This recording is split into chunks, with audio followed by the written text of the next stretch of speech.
দাওয়াতি কাজের অর্থ হচ্ছে আল্লাহর প্রতি মানুষকে ডাকা। দাওয়াত কাকে বলে? দাল আইন ওয়াও গুলতা, এটাকে বলে দাওয়াত।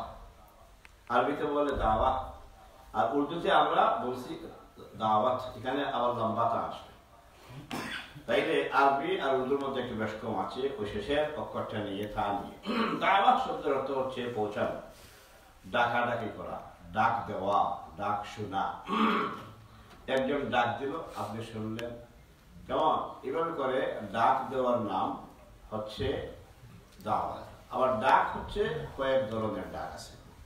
একটা ডাক হচ্ছে যে আপনি ডাক দিলেন আমাকে, আমি জি বললাম, এই হচ্ছে একটা ডাক। আর আমার জিটা হচ্ছে জবাব, হচ্ছে ডাক হে অমুক, আর আমি জি বললাম, এটা হচ্ছে তার জবাব।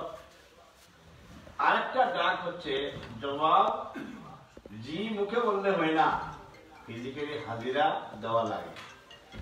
স্কুল কলেজ মাদ্রাসা আপনাকে ডাকবে, আসছনি, ঘর থেকে ফোন করে জি বললে হবে না, ওখানে ক্লাসে হাজিরা দিতে হবে। ক্লাসে বলতে হবে হাত উঠে যা, জি আমি বিয়ে, স্যার আমি বিয়ে, অত উস্তাদ আমি আছি, তাইলে বোঝা গেল এইটা একটা হাজিরা। মুয়াজ্জিন সাহেব আজান দেন, ঘর থেকে আসতেছি বললে হবে নি, তো এটা জব কি? আসা হাজির হবো মিয়া, আপনার ডাকতেছে, তা হাজিরা দিয়ে ফিজিক্যালি হাজিরা দিয়ে বলতে হয় আমি হাজির। তাইলে ডাক হচ্ছে অনেক জাতের ডাক। আর একটা ডাক হচ্ছে আপনাকে একজন ডাকাডাকি করতেছে কি তার বাড়িতে আপনি দাওয়াত খাবেন, তাহলে আপনি ফিজিক্যালি গিয়ে হাজিরা দিয়ে শেষ না।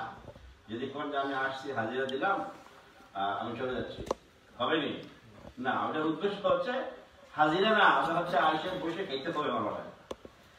আজকের যেটা দাওয়াত দেওয়া হয়েছে আমাকে, সেটা হচ্ছে যে আপনি যাবেন, দাওয়াত দিলাম, গিয়ে কিছু কথাবার্তা বলবো, আমি যদি আমাকে সালাম দিয়ে আমি শেষ, আমি চলে যাচ্ছি, তাইলে আমার আজকের দাওয়াতের কাজটা করি। তাইলে দাওয়াত শব্দের অর্থ হচ্ছে ডাকাডাকি করা, মনে রাখবেন। আর যদি খাওয়া দাওয়ার প্রতি দাওয়াত দেওয়া হয়, সেইটার ভাষা হচ্ছে, সেইটার নাম হচ্ছে দিয়াফা। আরবিতে এটাও শব্দ আছে, কেমন? দিয়াফা অর্থ, দিয়াফা আবার হলো আরবি, এটাকে আবার আমরা উর্দুতে বলি জিয়াবত, আছে না? জিয়াবত দিয়ে আসছে হুজুরকে এবং আঙ্কেলকে তিনি আসবেন, মোলানা এখানে চলে আসেন, আহলান সাহেব, আব্দুল সাহেব কেন, এই যে ইমাম সাহেব আসেন, সবখানে চলে আসেন, এখানে সুন্দর একটা জায়গা আছে, আপনি খেয়াল করি নাই, এই মসজিদে ইমাম সাহেব যদি থাকেন, এখানে আসলে আরো ভালো, প্লিজ। তো এভাবে করে কোরআনে, আরবিতে এবং হাদিসে রাসূলুল্লাহ সাল্লাল্লাহু আলাইহি ওয়াসাল্লাম অনেক শব্দ আপনি পাবেন ডাকাডাকি করতে, কিন্তু তার আইন ওয়াও তে দিয়ে যে দাওয়াত হয়, এটার অর্থই হচ্ছে একটা, এটা 10টা অর্থ হয় না। আমরা এটাকে বিভিন্ন অর্থে নিয়ে আসি আমাদের, এটাকে বলে উরফের মধ্যে।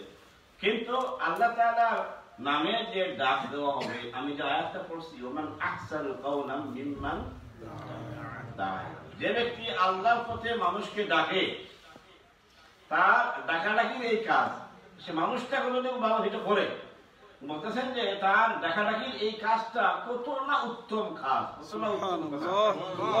সে যে আওয়াজ দিবে, সে যে হোয়াটসঅ্যাপ দিবে, সে যে মাইকে বলবে, সে যেভাবেই হোক না কেন তার আওয়াজটা বিভিন্ন জায়গায় পৌঁছাবে। আল্লাহর পথে ডাকাডাকির কাজ, কাজ করতে গিয়ে যত আওয়াজ দেয়, যত ওয়াজ করে এবং যত কথাবার্তা বলে, এইসব কথাবার্তা উপর কোনো কথাবার্তা হইতেই পারে না, সবচেয়ে উত্তম কথা হচ্ছে।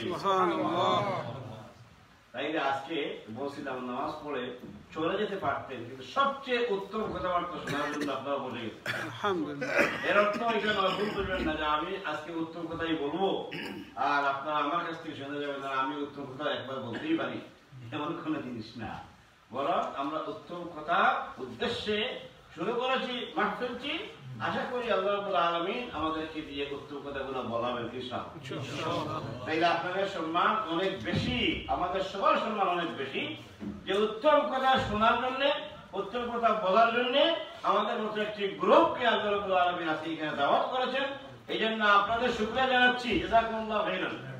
আর আরো শুকরিয়া জানাচ্ছি মসজিদ কমিটি এবং ইমাম সাহেবদেরকে, যে তারা মেহরবানি করে আপনাদেরকে এখানে দিনী কথাবার্তা আলোচনা করা এবং অত্র এলাকাবাসীকে আপনারা একটা প্রোগ্রাম উপহার দেওয়ার ব্যবস্থা করেছেন, এই জন্য শুকরিয়া জানাচ্ছি। জাযাকুমুল্লাহু খাইরান জাযাকুমুল্লাহু খাইরাল জাযা। আমিন। তাহলে অর্থের দিক থেকে গেল, দাওয়াতি কাজের অর্থ হচ্ছে আল্লাহর পথে মানুষকে ডাকা। নম্বর